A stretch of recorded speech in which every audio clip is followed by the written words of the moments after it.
Guys jumping on. We'll give everybody who's watching on YouTube and Facebook some time to jump on. Good to see all of you guys.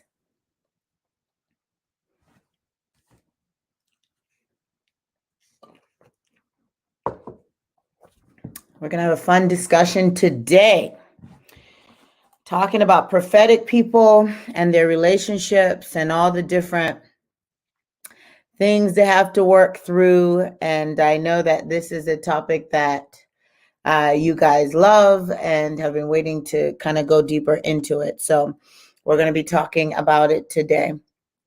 I'm going to give everybody a couple of minutes to jump on and we'll get started. Good to see you guys from England. And where is that, Puerto Rico? What country is that? I missed the flag. All the way from South Africa. You guys are doing your flags today. This is a good test for me, a geography and cultural test as you jump on. So people said, we are excited. Greetings from South Africa. Yes, I know South Africa. I won't miss that one. I know Britain. It's Majas. What? Ponce de Leon. Let's see. That's a Spanish country. So I'm not getting it. If you can help me, that would be great with the flag. And we have Alabama and Louisiana on. The Instagram folks are on. New Jersey, all of that. Good. We'll give everybody like one more minute and we'll get started. We're going to be talking about why prophetic people, some. I wanted to make sure that I qualified it and said some prophetic people struggle with relationships, because it's not all of them. And I'm going to tell you why some struggle and why some don't. James went ahead and threw up his American flag up there. Good. Someone says, I know this is off topic, but what do you use on your skin? It's beautiful. So the truth is, I could tell you the makeup artist. There's a guy named AJ Crimson. I love his foundation that I use, but I am so bad. I don't even want to say this publicly, because I have people who've given me like skin treatments. Like growing up, I used to use really the Mary Kay like skin treatment system, but I don't have time anymore. I wash my face, I put on some Vaseline, and that's it.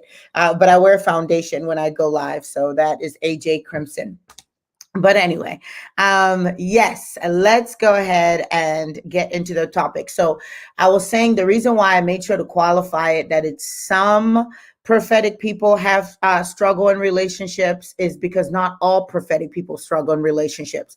And I have found that sometimes when prophetic people struggle in relationships or are quirky or have these issues, they think that's normal for the prophetic, and it's not. So I'm going to give you guys a little bit of my background in regards to this. Most of you guys follow me, so you know. However, I've been walking with the Lord for a really long time. It was like around the age of 19 when I started getting words that I was prophetic, that I was a prophet. And so I delved myself into studying that ministry and really finding out what that really looked like.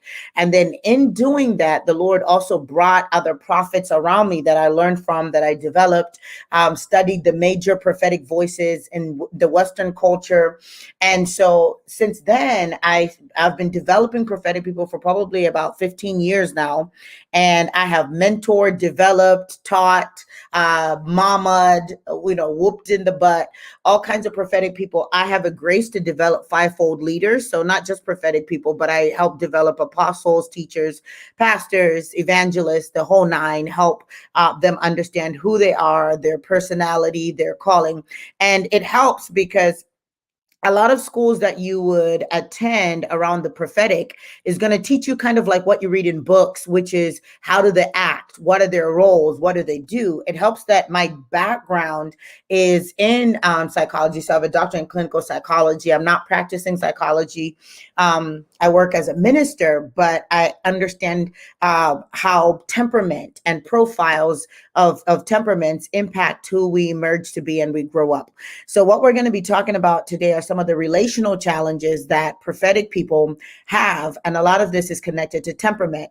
Before I even start, I've written a book on a lot of what I'm going to talk about. It's called Marked, and it will kind of explain your life. If you haven't read it yet, I know a lot of you guys have, and you can find that on AskDrFaith.com if you want the ebook, or Amazon or Barnes and Nobles, and you can purchase it there. So we're going to go into understanding this. One of the reasons why prophetic people, specifically I said prophetic people, have challenges is you grow up with kind of a little bit of a target from the enemy on your back. So the enemy doesn't know everything, but he knows some things, and he knows when you carry a specific gifting or grace over time. He doesn't know it at birth or anything like that. By signals and clues, the enemy is really big on studying your environment and all those things. And so over time, he begins to discern what is on your life. And Paul tells us that it is important to covet prophecy, because prophecy exhorts and edifies and builds up the body. So the prophetic gift is one of those gifts that actually is for everybody to be blessed by, right? So when a person can prophesy accurately, meaning they can discern, they have words of knowledge or words of wisdom, or they can see the future, which is actual prophecy, and it is accurate, what it does for the body of Christ is that it exhorts, it builds them up, it edifies them, it brings them into the knowledge of Jesus Christ. And that's why it's important to understand that everybody, even if you don't have the gift of prophecy, should be able to prophesy from time to time. You should be able to know what God is saying for your own personal life and for your immediate sphere of influence. Now, when you have a gift of prophecy, then God speaks to you quite often.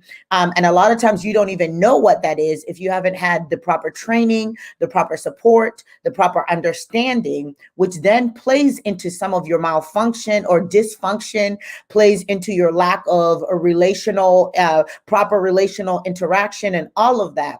And so we have this awareness that we should know that the enemy has an awareness of what we carry. And because the enemy doesn't want us to fully manifest it, he brings different barriers and different hindrances into our lives that makes it very difficult. That's why you will find that some, not all, prophetic people have really difficult childhoods, or went through different abuse, or they went through different challenges. It's not because God doesn't love you or God is mad at you. It's because there's a war towards your life and what you are supposed to emerge into and what you're supposed to release. One of the ways that I differentiate between someone with a gift of prophecy and someone who's actually a prophet is through their story. I've been doing this long enough to know that I can sit down and hear the history of somebody and be able to determine that there is a level of weight that is significant in terms of whether they just have a gift or they're actually a prophet. And so when you hear a lot of the dysfunction, a lot of the hardships emotionally and all of that, it's usually an indication that this person might be a prophet. Those with the prophetic gift have some challenges, but it's never as severe as those that have the office of a prophet. And part of the reason, and I'm going to go into the relational stuff in a minute, but I want to give you guys a little bit of a background. Once again, we go deep into all of this in our School of the Prophets, which is happening August 9th. So you still have an opportunity to sign up for that school.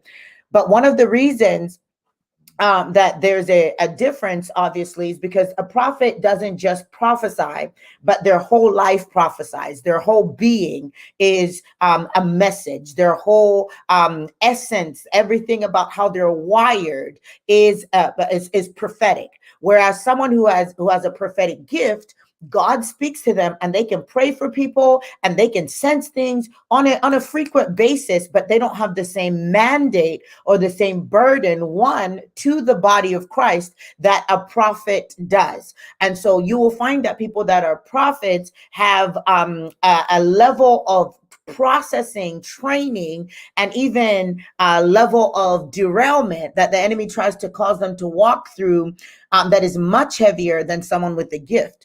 We cannot, well, I'm not minimizing anything. I'm trying to give you guys languaging and understanding around these two different things. Now, most prophets don't just wake up one day and say, I'm a prophet. They all start at a gift. We all start at a gift. We all start by prophesying in one or two areas. We grow in frequency, we grow in potency, we grow in strength. And over time, it is very clear. Even if you were prophesied from your mama's womb that you would be a prophet to the nations, you're not just just born and you can manage the emotions and manage the weight and manage the work that comes with actually living out that lifestyle. You must go and grow through it. You must overcome some of the things that we're going to discuss today to actually be a mature prophet. Now, we have a lot of prophets out there. Some of them coined themselves prophets. Some of them are legitimate prophets, right?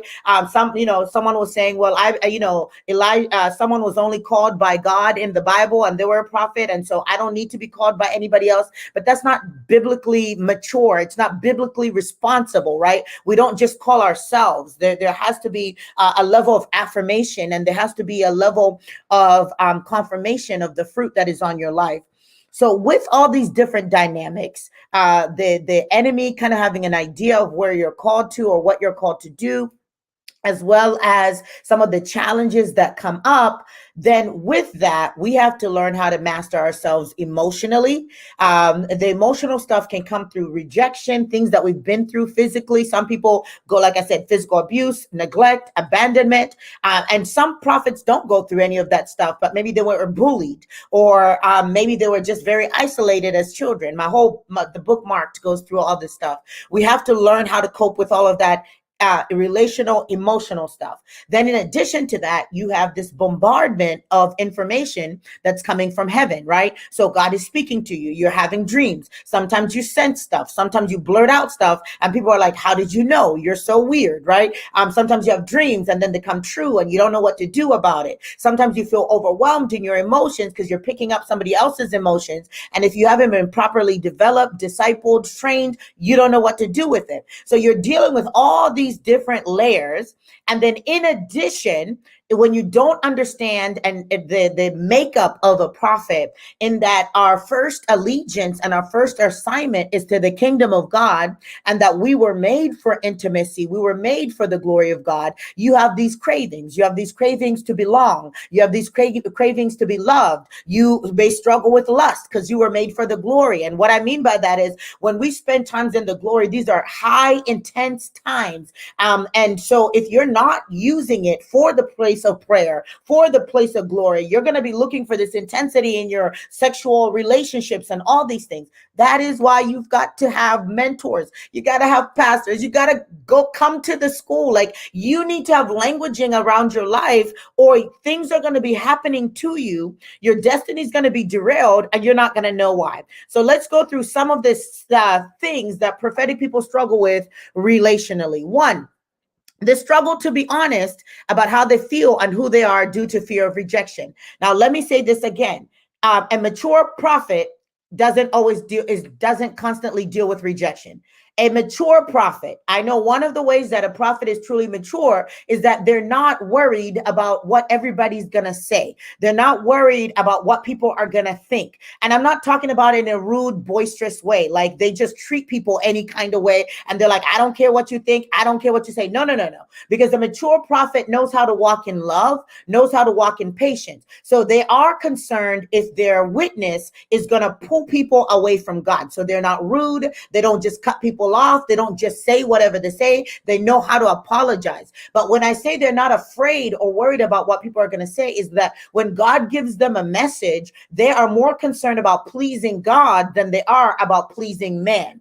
But when a person is an immature prophet or emerging prophet, or he's not even sure if they are a prophet, and they have gone through maybe rejection with family, boyfriends, girlfriends, whatever, what happens is they begin to not be able to be authentically themselves because their pain of rejection is too much. And so they will begin to water themselves down. They won't clearly articulate who they are. I've mentored and developed poor baby ladies that were prophetic people. And when guys would want to take them out and ask them what they do and what they're passionate about, they wouldn't share that they were prophetic and that they loved the church and they felt like they were called to it, because they were afraid right? That they were going to lose that person. And so they couldn't be authentically themselves because they were so afraid of rejection. And so we will see a lot of people that are emerging prophetic voices, that they struggle with being authentically themselves. And they're always worried about how people are going to perceive them. They're always worried about whether people are going to celebrate them or not.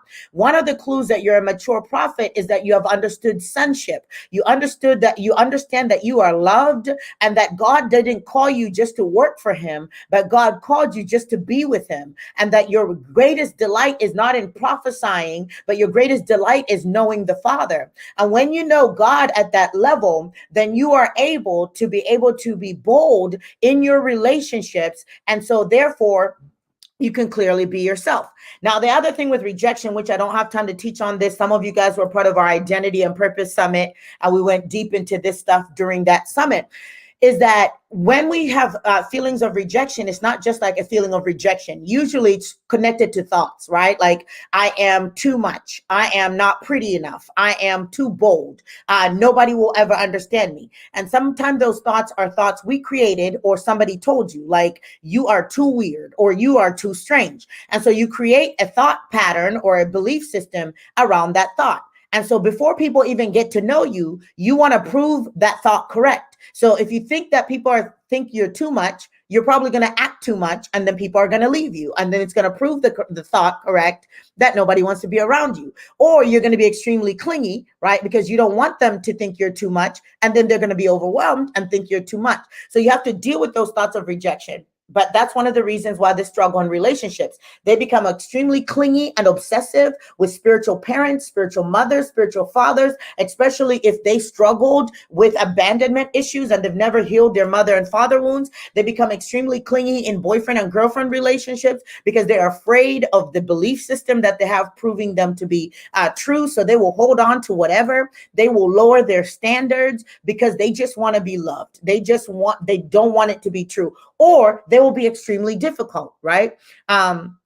They'll be extremely difficult and people won't be able to manage them. They will just, well, I'm a prophet of God. I say what I want to say. I hear God, blah, blah, blah, blah. And nobody wants to be with you. And then you're like, what in the world is going on? But it's because you have belief systems that are causing you to act inauthentically, that is causing you to not be able to go forward. So once again, we'll go deeper into this in our School of the Prophets.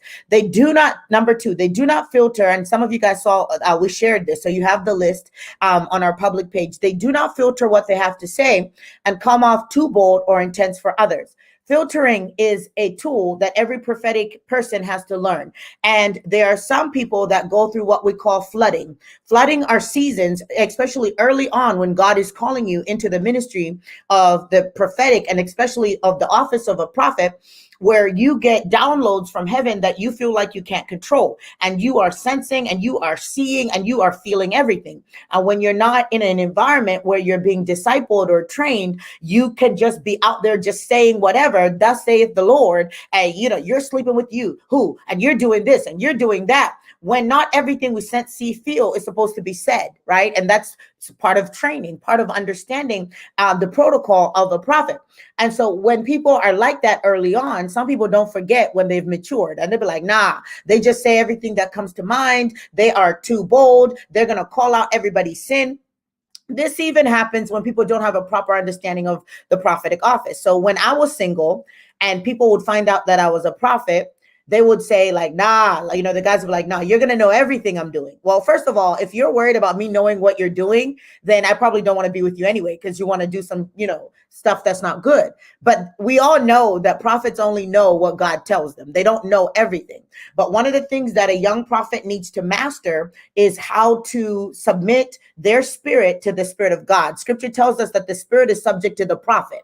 That means that you don't have to say everything that you sense, see, feel, hear, right? That you can control your flow. You can control what you hear. It's discipline, and you have to master that, and you have to grow in that, right? And so that's part of it. The other thing is prophets are supposed to be bold, right? So this is some of the differences between the prophetic gift and a prophet. Whereas they may have to challenge the status quo, they may have to stand up against injustices. So the Lord does give them a major a level of boldness. But once again, when you're using that boldness against everybody, and even people who are for you, those people are going to be like, I don't want to deal with you. Like, you don't think, you just say what you think you should say. And then people come to me and be like, oh yeah, people just don't get me. People just don't understand me. No, you haven't learned how to steward your gift. You haven't learned how to turn it off. You haven't learned how to master it. And that's part of development. That's part of mentoring. That's part of growing. And so you will find that some people have difficulties in their relationships because they feel like they have to say everything. But even on the other end, some of us, even when we have grown and we have matured, I am pretty blunt. I don't sugarcoat. I am loving. It's always going to be for your good, but it's going to be straight to the point. Now, part of that is because I'm an apostle, which I'll teach on that some other days. We'll talk about traits of apostles. They tend to be very cut and dry as well, but you have to learn how and when, because your advisement, your prophetic gift, all of that will not bear any fruit if it lands on ground that is not ready to receive what you have to say. All right. 3, prophets, prophetic people were made for the presence of God, and everybody was. But if you say you speak on behalf of God, that means you should be spending a lot of time with God. When we spend time with God, it's very intimate. He gets to know you, you get to know him. And because of that, what happens is that when you're not out killing your flesh, you're still going to yearn for that intimacy that your spirit was made for with God.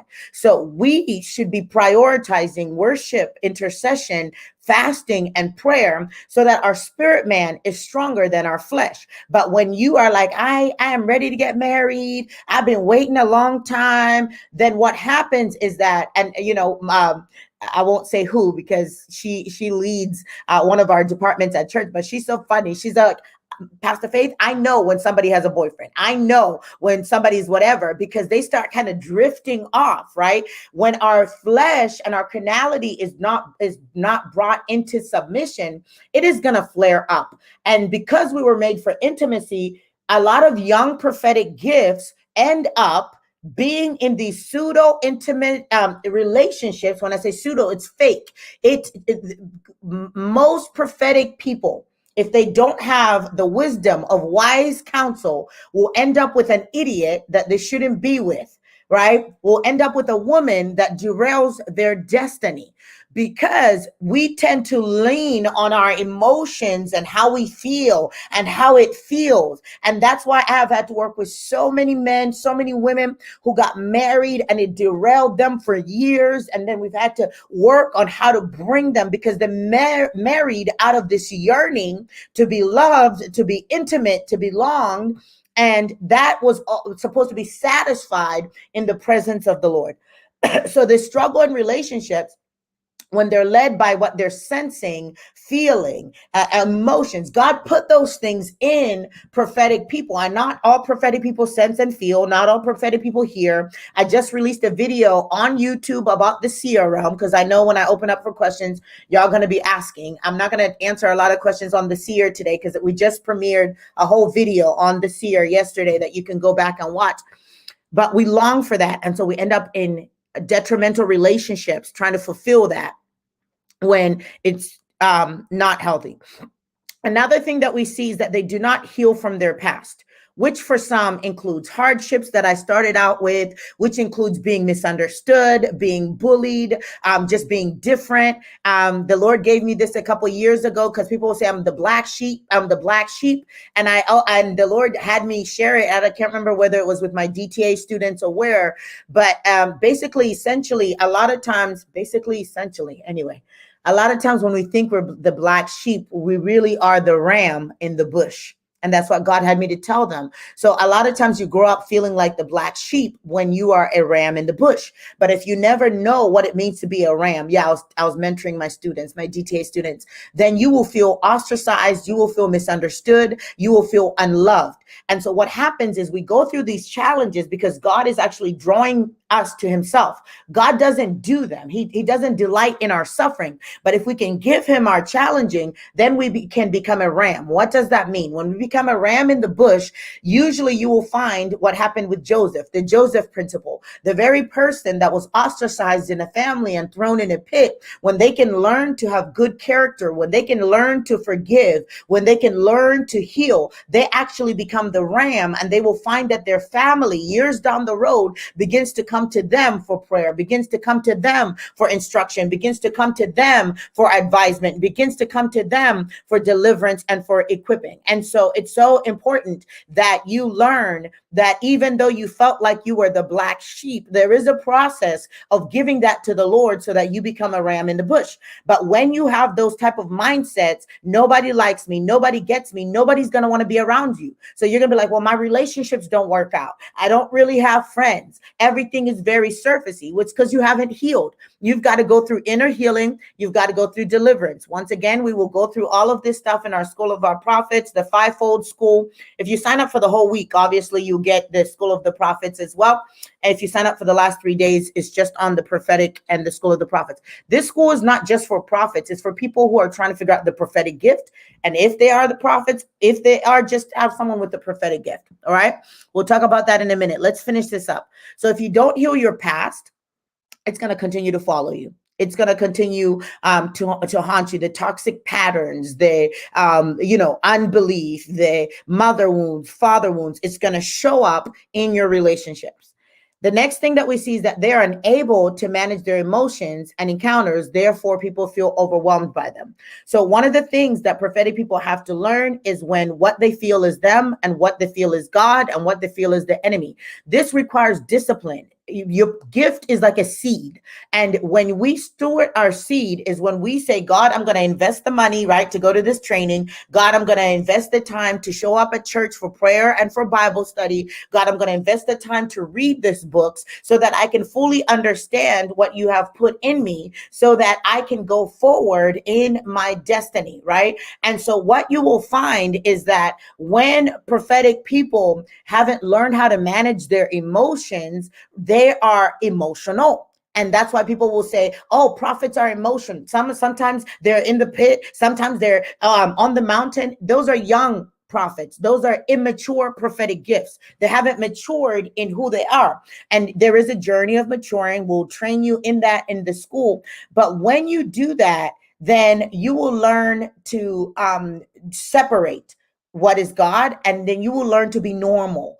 A lot of the cry of prophetic people is, I just want to be normal. It was my cry when I was little, right? Because younger, I was trying to figure it all out. And what's normal anyway? But what I mean by that is you can go to a restaurant and not have to prophesy to people.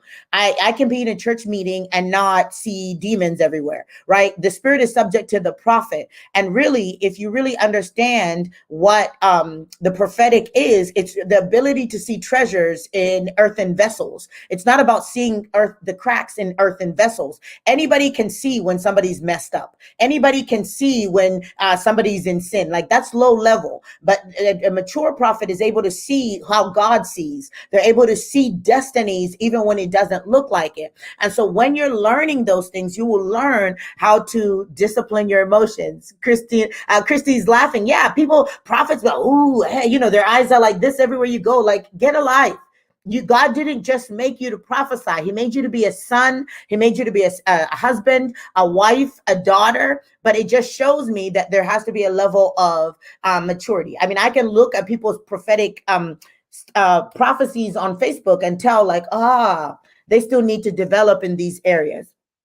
All right. And it doesn't mean that I know everything. I really don't. And I'm always learning. But that's why I also subject myself to learning. That's why I subject myself to development. That's why I invest in trainings with mothers and fathers that are ahead of me so that I can continue to perfect myself as I'm growing in the Lord. All right. Let's see. So they also have to manage their encounters. One thing that prophetic people have to learn is who they can share what with. You were never meant to be in isolation. I learned this quote a long time ago, and I teach it all the time. Prophets and prophetic people have to be positioned properly. Prophets and prophetic people have to be positioned properly, meaning you have to be in environments where the prophetic flows. You have to be around other prophetic gifts where you could talk about your prophetic encounters. You can't say, well, I'm a prophet or I'm a prophetic gift, but the Lord's calling me to a cave and you've been in that cave for 6 years. Caves, Elijah even didn't live in a cave. And even Elijah himself was not made for the cave. He was propelled by fear and by the Jezebel spirit to the cave. We have made this cave idea for prophets as a norm, but we weren't made to live in the cave, right? You will have challenges that will make you feel like you need to move into a quiet space, but we weren't made for that. You need to be around people. What's the point of being prophetic and you're not around people? What's the point of being prophetic and you don't love people? And the reason some of us don't love people is because we don't love ourselves, because we haven't healed, or we grew up in religious circles where they took the prophetic as a rod to beat people over the head. Everything you say is a judgment. Everything you say is the Lord is, coming to deal with people. There's no love in it at all. And your prophetic stream needs to be purified, and you need to be in healthy prophetic environments in order to grow in that area. So when we don't have that, we just share everything. And then everybody's like, wait a minute. Like, what are you talking about? That's one of the reasons why we created our Dreamers and Seers Club, which is our dream interpretation, prophetic mentoring club for them to have other dreamers to talk about what they're dreaming and what they're seeing. And so you want to be in a church, an environment, trainings, conferences, wherever, so that you could grow. All right. Someone says that's why I didn't care to use it. I'm not sure if that's why you didn't care to use it and now you're using it, because we could talk about that in a second. All right. Another reason why relationships are difficult is that prophets, their head sometimes can be in the clouds, right? Because especially if they are their strongest gift is prophecy, which is the ability to see the future and their ability to foretell and see what's forthcoming. Now, every prophetic gift may not be able to see the future. Some prophetic gifts discern, some sense, discern, some have words of knowledge, some have words of wisdom. One of the ways that I know someone is really a prophet is that they can flow in the grace of prophecy, seeing the future, discerning wisdom and knowledge with ease. They go in and out. One of the ways that I know someone just has a gift is that they're strong in one of the two, right? So, one of the things that happens is that when you can see the future, your head tends to be in the cloud. You see a lot, you envision a lot. And so people could always be trying to pull you down on earth. And so that can be hard for people who don't understand you.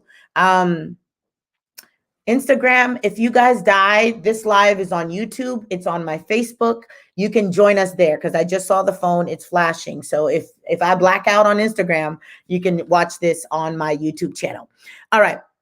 The next thing that you see is that they can be so focused about the future that they don't deal with their present. So some of the dysfunctions that I help develop prophetic people through is, what are they going to do to make money?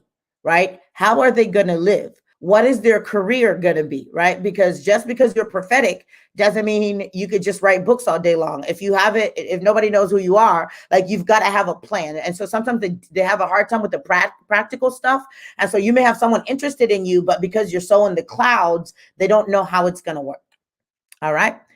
Another one is that the enemy often entangles them with lust to pervert their true intimacy. I started with this already, that we were made to connect with God. And because we were made to connect, if we don't know that we were always made to connect with God, we were always made to be in his presence, we're going to try to connect with everything and anybody that says we're pretty, anybody that says that you are handsome, or any of that stuff. So you will see a struggle with lust, because when we are entangled sexually, it also perverts your ability to hear, sense, see, and feel correctly. It tangles it up, and you can't hear from God purely. And that's why the enemy will try to do that, derail you. That's why I am so happy when couples find each other young and they're mature, and we can develop them and they go through the inner healing and deliverance, especially if they're called into ministry. It is so much easier to do ministry with someone else that is spirit-filled, loves God, understands your purpose, understands you, or is understanding you, than you just all around filtering and trying this person and that person. So that would be my prayer if I was single. I prayed to God, like, God, within 2 weeks, tell me if somebody's not it, because I don't have time to waste. And he always would, until my husband found me. All right. The desire to be normal causes them to settle for people who don't understand them, right? Will cause you to minimize who you are, will cause you to undermine who you are. And therefore, you will not wait for someone who could fully take you to the next level. The desire to be normal will make you settle for a relationship, will make you settle for a career, when God is calling you into something deeper that is so much more. Yeah, you just read that in your book, in my book. Yep, I go into it in the book marked. They are living from a place of pain and confusion and not healing and direction. I see this a lot with people who grew up in religious cultures, meaning that people get so enthralled that you can prophesy. And so at 12, they have you prophesying, they have you singing and all of this. And so you build your identity around your gift, right? And then when a bigger gift comes, because there's always going to be someone more prophetic, someone more pretty, someone more powerful, always, right? But if you grow up where your identity is shaped based on your gifts, when that happens, you become confused, you become disillusioned with God, you become disillusioned with church. When you feel like a spiritual leader celebrates somebody else more than you, when you were the it thing, right? Because you haven't dealt with your identity, you begin to lose out on stepping into the fullness of it, because you are derailed from dejection. And so you got to understand that your identity is first as a son, and then out of that, God grows you up. For those of you guys who are new, I take questions at the end, so please save your questions. And then last one, the enemy convinces them that they are too strong, too strange, or weird to be loved, right? So we all create these belief systems, like, because I'm this, then I'm too strong, I'm too weird, I'm too this. And because we have that belief system, we don't let people in. We don't do well with friendships. We don't do well with relationships. And so we have to identify the lies of the enemy and overcome them, so that we can step into our purpose, so that we can step into healthy relationships. Prophetic people should have friends. Prophetic people should be in community, and they should live a balanced life, but that is also sold out to Jesus Christ. It is possible. It is doable. You just have to be trained. So you can register for the school. It's tomorrow. We close out the payment plan option. So if you're like, I really want to call, I really want to attend, but I don't have all the money right now, you can sign up for the payment plan. It is on site and online. So if you're like, I can't fly, I'm in a different country, you can watch the school online from anywhere in the world. And then on site, I think we're about to close that out, but I would encourage you to be on site if you can, because we get a chance to pray for you, prophesy over you. People get to lay hands on you when we do the activations on how to hear God's voice, activations on healing and all of that. You are in the room. And so you will be able to actually be activated in the moment. So it is bit.ly/, I'm actually putting the wrong banner here, bit.ly/, where is it? Oh, Jesus, let me remove this one.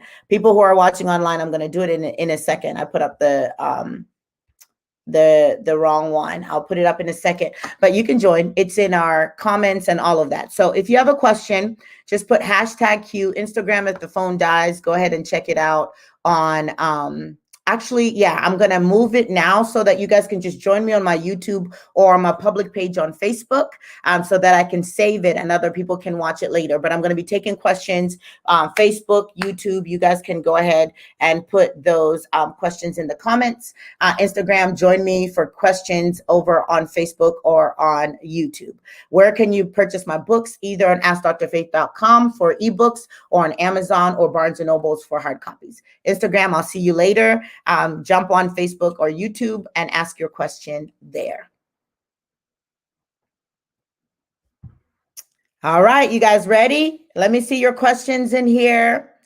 Let me see if I think one of my team members hopefully is on here, and they can put the registration link for you. We just finished enrollment for DTA, so that's the link that I had in mind. But go ahead and Share your questions. Will the on-site school be at Legacy? Yes. So this year, the on-site school is at Legacy Center Church. When you go to the website, you'll see the hotels that you can stay at. That is like 5-6 minutes away from the church. Most people take Ubers or Lyfts or make friends at the school, and the carpool back and forth. So you can do that, and you'll find that information on the site. How do you find out what kind of prophet you are? Like style of flow. I would encourage you to join the school. I will teach on the different types of prophets. I will teach on the flow and all of that, but that's how you find out. Or you can buy books and you read those books. You can go to your church leaders if they train you on that stuff at your church and ask them. But we do that training specifically at our school. All right, let's see. If you have a question, I need you to put #Q at the beginning because I'm not going to know if it's a question or not. And I don't want to just be reading through stuff if it's just a statement. All right. I keep having dreams about different people. Could it be prophetic dreams? Yes. What is it? What does a prophet of the Most High mean? The Most High is God. So if you're a prophet, you're either going to be a prophet of God or you're going to be a prophet of Baal or Satan, right? So you're either going to be a prophet of God, the Most High God, or a prophet of the devil. Does every single thing need a confirmation through man of God? Not every single thing, but your calling does. Your calling, and when I say confirmation, other people will see it. And it may not be your pastor. It might be someone in the grocery store who says, oh my gosh, I feel like you're prophetic. But people can see it on you. But not only that, but also because what you do is accurate and is true. All right.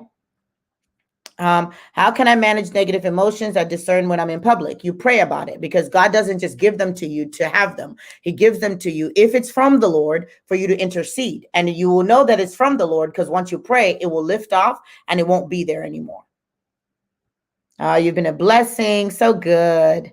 Thank you, Gerard, for having this link up. Yeah, it's really simple. Bit.ly Fivefold School, and you can register there for me. Is there a phone number that can be called? You can call our business if you have questions for the business. Is it possible to have all 6 prophetic streams? In seasons, you can flow in different ones. I had done a post on the prophetic stream. So for those who are asking about it and you guys are like, what are they talking about? I did a post on different types of prophetic streams. We go deep into that during the school. But yes, you can flow in and out of different ones. Dreamers and Seers Club is closed. Yes, we're not enrolling right now for our mentorship group for dreamers. Does God teach a prophet majority of their lives what to do, or does another prophet? Both. You're going to have seasons in which God calls you to himself, and then you're going to have seasons where God calls you to people. There's no way that you could be a true prophet and never been called to people, even biblically, right? God will bring people around you to help train you, but sometimes you got to find the people and you got to go to the people. That's how it was with me. If I saw somebody, I'll give you an example. There was this woman at a meeting I went to, and she was a prophet to the nations, like literally. She had been with kings in Israel and in the Middle East and all of that. And the Lord said, ask her if you can sit at her feet.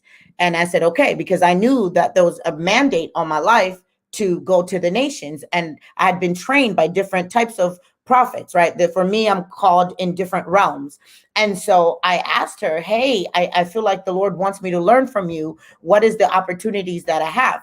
And she said, I am only here for 3 days. You can choose to stay with me for 3 days or lose your chance. So luckily it was summer. I didn't have school. And I said, I will go wherever you go for 3 days. I called my mama, and luckily, because she knew she was raising a prophet, I said, hey, there's a lady here. She's a prophet to the nations. I'm going to go to this city with her and then this city. And during those drives, I learned so much. And so you need to find them, and you need to go where they are, and you need to go sit under their feet. Another example I give is Cindy Trim, which I absolutely love.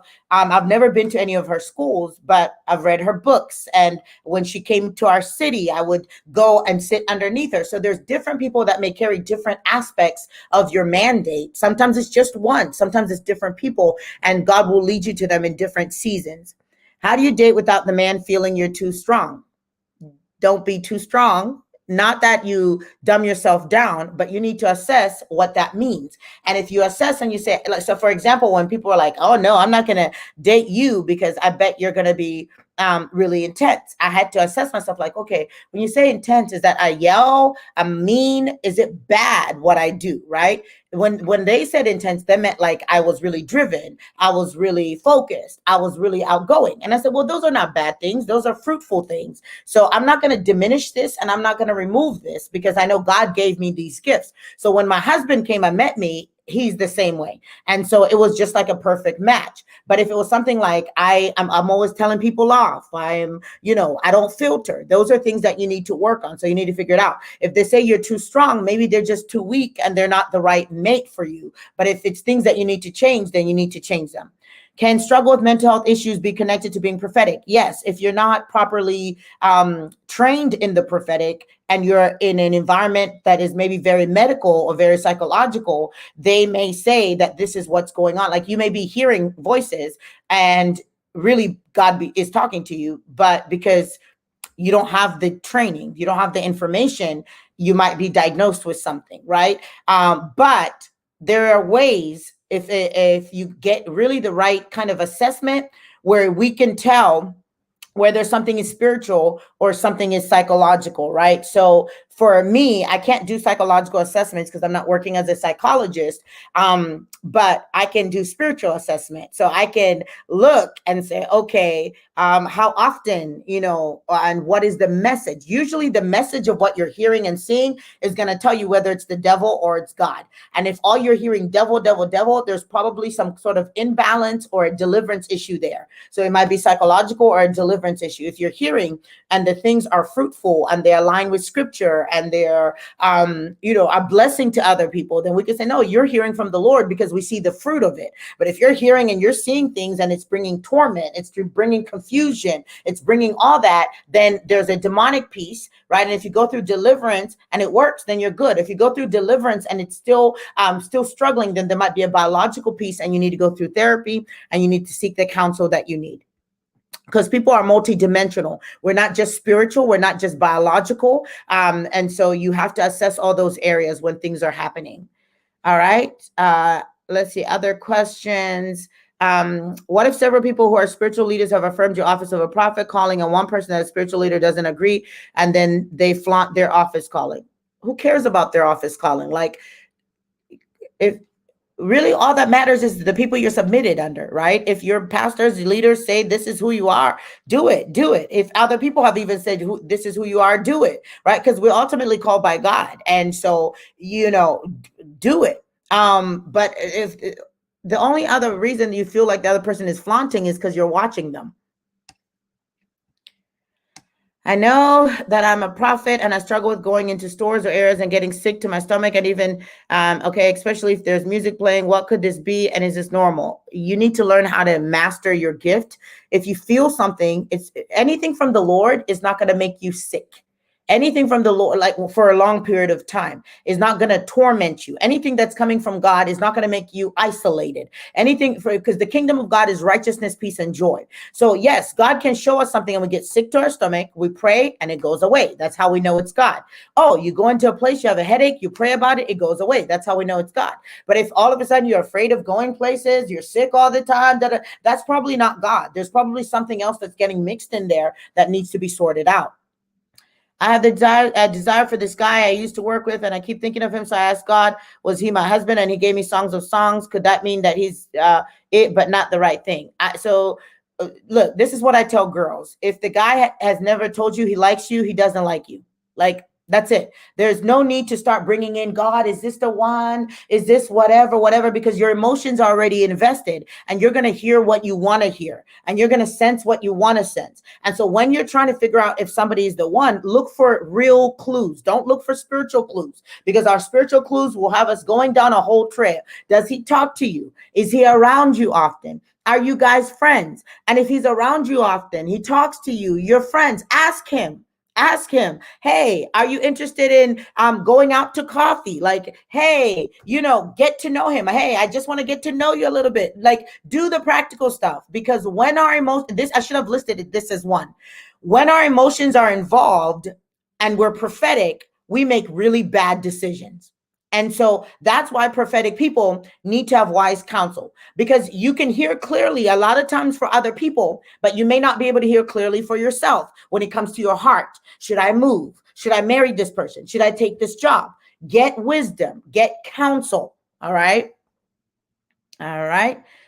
This is so helpful. Good. Imagine how helpful the school is going to be. Side up, y'all. I know that it's an investment, but you're getting speakers from all over the country. We have Michelle McLean Walters. We have Apostle Joshua Giles. We have Pastor Beverly Tucker. We have our one of our sons from our church, David Johnson. You have me for like 8 hours a day. And I'll be teaching and training you, and it's going to change your life. So really consider investing it if this 1 hour live is that helpful. I can't teach the realm and the gift with an hour of YouTube here and there, but that's why we created this school. And the fivefold school starts on Monday at noon, and we teach on what it means to be a teacher. We teach on being a pastor, what it means to be an evangelist, what it means to be an apostle, what it means to be a prophet, what it means to have those gifts. And we don't just teach on you prophesying, we teach on your soul and your character and your emotions and you growing and maturing so that you are holistic.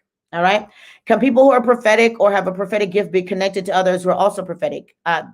Like can be in a relationship? Yeah, my husband has a strong gift of discernment and he prophesies, right? He's not a prophet. He's an apostolic teacher. I'm an apostolic prophet. But yeah, I mean, you could be married to you should be. Every Christian really should be prophetic. Not everyone's going to have the gift, but you should. Yes. All right. Can't wait till August. Yay. Look forward to seeing you, whether it's online. Is it typical for prophetic people to be distant or crave solitude? They can crave it, but they shouldn't crave it all the time, right? They can be around people and then want to be away for a little bit, but that's more so your temperament than it is being prophetic, because there are also prophetic people who love people all the time. So you might just be an introvert who loves people, but also likes their time away. All right. Why do prophets struggle with depression and suicidal feelings? I'm a young baby prophet and I constantly deal with deep bouts of depression because the enemy doesn't want you to realize who you really are. And so he wants you to take yourself out, meaning count yourself out, or be in such a deep place of depression that you never fully emerge in your destiny. So you need to learn how to war. You need to learn how to pray. You need to be very clear about where you're going. It's not based on how you feel right now. And after you fight the enemy a little while and continue to fight through the depression, if the suicidal thoughts are prevalent, please go get help, get in counseling, all of that. Like, go get help. And then get in a community that can help train you and keep you accountable so that you can emerge. All right. What is an apostolic prophet? We teach all of that in our School of the Prophets, in our School of the Apostles, but basically they're hyphens. Some people are two graces. And so I'm an apostle who's also a prophet. I can't go into details today, just a little bit off topic, but what does it mean when you dream that your earthly father does not want to give his blessings for your marriage? Well, the first question you want to ask yourself is, are you getting married? And then you ask yourself, does he not want to give? Because it might just be soulish. Where to attend live? This school is in Raleigh, North Carolina. If you go to the website, you will get all the information of where everything is happening. I'm enrolling in online school. Will the sessions be available to rewatch after the school is over? You will only have access to them for 1 week. And really, that's generous, because if you go to a conference online most days now, if you miss that session, you miss it. So we're going to be kind and maybe leave it out. We haven't decided whether it's 24 hours or usually it's just 24 hours. You can go back and watch that session, because our students who are attending live, once they have attended, they've attended, right? They don't get access to it weeks later, but you will have 24 hours at least to be able to watch it if you're working during the day.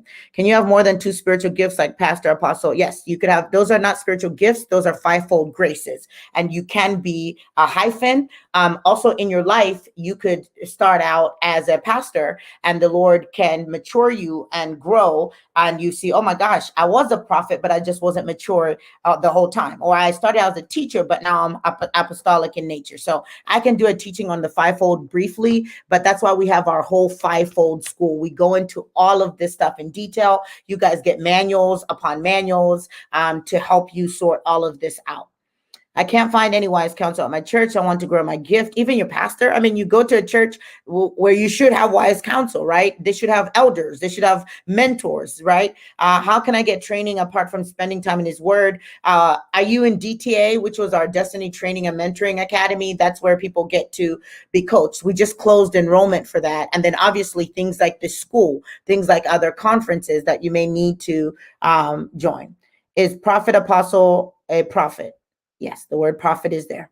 God, let's see, called, God gives you dreams about, okay. I'm not going to answer a lot of questions on dreams because that's not what we're talking about today. How do you know you're called to be prophetic? Please watch my previous videos. I've taught on this quite a bit.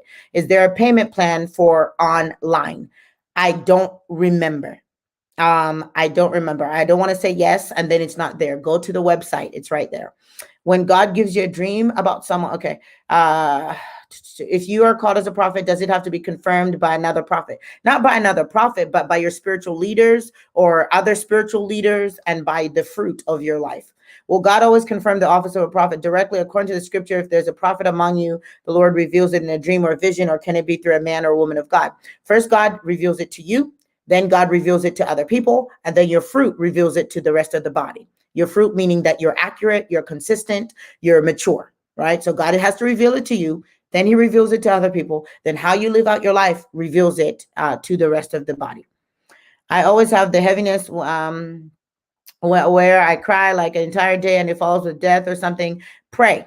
If you pray, maybe people wouldn't die. I'm not saying they die because you didn't pray. But what I mean by this is when we get warnings or a sense, God is inviting us into intercession. And sometimes we pray and people still die or people get sick. But all God is looking for is for someone to stand in the gap. So He's not just looking for us to cry or to say, I had this feeling. He's looking for you to intercede. And until that thing lifts off of you, keep praying. You never know. You may get different results if you're praying. In the maturing process, there a point where there's a shift from prophesying by accident to prophesying intentionally.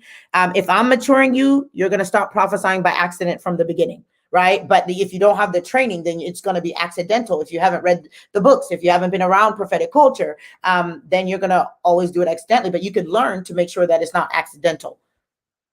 And you prophetic, you can get to points where you're just talking to people, and because the nature of who you are, and this is true of prophets, is you say stuff that's prophetic, right? So I gave an example. Sweet girl I just met, and I just asked her, did she know that her gap is a sign of beauty in my country? And she broke down crying because people had given her a hard time about that. Well, I was just being me, but because I'm a prophet, it's not just what you say, it's who you are, right? And it ended up, but that's why your words are so powerful, but that's for another day. All right, I'll take like 2 more questions and I got to go. I love this training. Don't think I can get enough. I've enrolled in DTA. The upcoming fivefold, yeah, and you get a discount now if you want to sign up for that. What does it mean when you're told you're called to the apostolic? I've done teachings before on the apostolic. Watch my YouTube, and sometime next week I'll teach on that grace. How to war with the prophetic word. Use the word to pray it back to God. God, you said this. God, your word says this. I'm not going to go based on what I feel, but God, I'm going to contend based on what you said. All right. What does it mean when someone you say you have a prophetic anointing? You may have the prophetic gift. Watch my videos, study, prepare, go to your pastors and figure out what to do. Does your ministry offer one-on-one mentorship? No, I only do that through my church, and we disciple our church members, and they can sign up once a month or every several months to do one-on-ones with us so that we can check on their life and see how they're going. So we're focused on our church on a one-on-one level. If you're still unsure of your gift and unsure if you're in the right church, but the pastor can directly direct you to minister, what should you do? Have a conversation with your pastor. The teaching is everything. I'm in DTA. I need to get in fivefold. Yes, and you'll get a discount because you're in DTA. Does your ministry, okay. I've been told my word carries weight. What does that mean? That it's relevant, it's significant. Prophets and prophetesses are the same. Yes, you can. I don't really like being called prophetess. It's just kind of weird, but it's not biblical. But I don't even really like titles like that. So, but a prophet can be a woman, can be a man. A prophetess can only be a woman. So maybe some women prefer being prophetess instead of prophet. I can't find information online for the School of the Prophets. Honey, this video, if you look at me, it says Gerard Smith, and then it says bit.ly fivefold school. That's where you find it. You type that in the comment in your search window, and you will find it.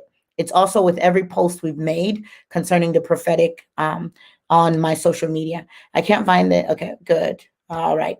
What if I'm called to intercede right in the middle of a conversation or while I'm presenting something at work? Pray with your spirit, not with your mouth. You can do that. That'll be weird. That's what people say, well, you're weird. And then they want to have a discussion with you at work. Like, just pray with your spirit. All right. Here it is again. All right. How can I discern from nudging what's God or trauma based? The fruit, like is it good coming out of it? Is there righteousness, peace coming out of it?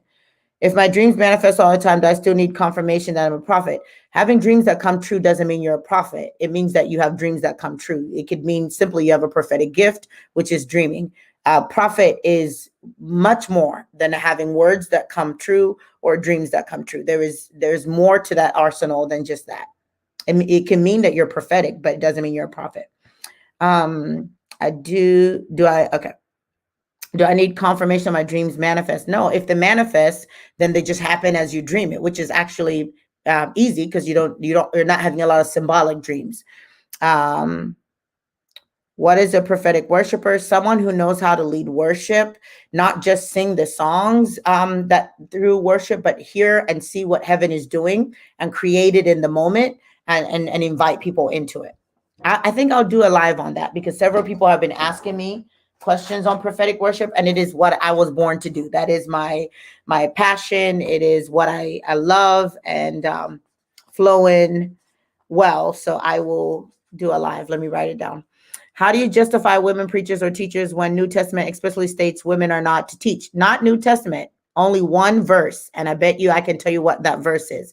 But that same New Testament talks about Anna, who was a prophetess of the Lord. That same New Testament speaks of Junia, who was an apostle of the Lord. That same New Testament speaks of all the women who held church meetings or used their homes to serve the body of Christ. So while there is one verse that most people who are to stick to this women can't be preachers, which is historically, if you look at the context, you probably would understand it a little bit broader, but they don't look at the full scripture, not only New Testament, but even in the Old Testament, because I'm not one of those people who just goes with New Testament versus Old Testament. I believe the whole Bible. And when the scriptures say that my spirit will fall upon the children in Joel 2, and women and men will both dream dreams and they will prophesy, that's all I need to know to open my mouth and do what the Lord has called me to do. If you believe that, type amen. All right. Bless you guys. I'm going to go. Love you. Thank you for joining this. And sign up for the school. I don't know what else to tell you. It's fun. It's life-changing. I get to hug you. If you're online, I get to blow you a kiss. I look forward to talking to you. I'm going to write down, maybe doing a teaching on the hyphen. So you guys were asking about the Apostolic Prophet stuff and all of that, and then prophetic worship. So maybe next week. Bless you guys. Have a great afternoon. Bye-bye. They're the amens. Bless you.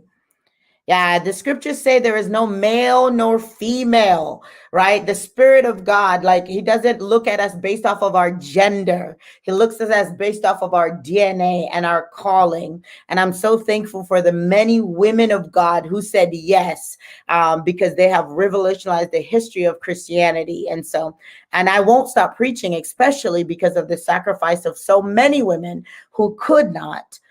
Because of so much legalism that they had been raised up with. So bless you guys. Have a great, great, great afternoon. Bye-bye.